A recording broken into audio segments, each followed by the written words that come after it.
ठाण्यातील पोखरण नंबर 2 मध्ये राहणाऱ्या मेघा देशपांडे यांनी 14 वर्षांपूर्वी छोट्या प्रमाणात घरगुती फराळ बनवण्याचा व्यवसाय सुरू केला।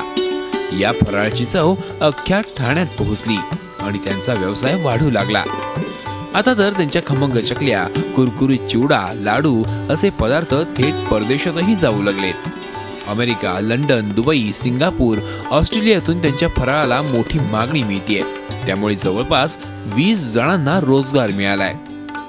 4 प्रकारचे चिवडे, शेव 4 प्रकारचे आहेत, लाडू आहे 4-5 प्रकारचे आणि इंडियात आहे, पण मी अब्रॉड मार्केट पण कॅप्चर करायचं त्या दृष्टीने पण विचार करते, ज्याच्यामध्ये ॲक्च्युली मला इट्स नॉट याचा फायदा असाच काय नाही आहे, कारण त्याच रेटने विकते, पण आपला फराळ, आपली संस्कृती बाहेरही टिकायला पाहिजे ह्या दृष्टीने मी त्यांच्यापर्यंत पोहोचवते। देशपांडेंचा हा चविष्ट फराळ ठाणेकरांच्या दिवाळीचा हिस्साच बनलाय।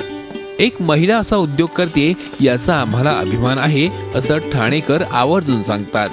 घरगुती आहे हे मेन आपण हॉलमार्क जे म्हणतो, ट्रेडमार्क कुठल्या व्यवसायात, तो अगदी घरगुतीपणा जो आहे तो ह्यांच्या फराळामध्ये अगदी मनसोक्त आहे। आणि त्यामुळे मी कामामध्ये बिझी असल्यामुळे मला स्वतः घरी सगळा फराळ नाही करता येत।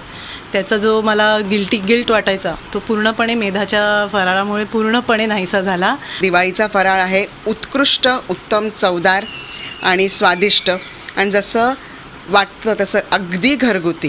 मेधाकडनंच सगळं घेते, कारण आता ती वयस्क झाली आहे, तिच्याने काही कामं होत नाहीत घरातली आणि त्याला चवल्याचं, आणि हा फराळ इतका चांगला घरगुती आहे की आमच्या वयाला तो खाण्याजोगा आहे। ठाण्यातील फराळ विदेशात पोहोचला ही ठाणेकरांसाठी अभिमानाची बाब तर आहेच, शिवाय या व्यवसायामागचं संपूर्ण श्रेय एका महिलेचं असल्यानं सारे ठाणेकर मेघा देशपांडेंना सलाम करतात।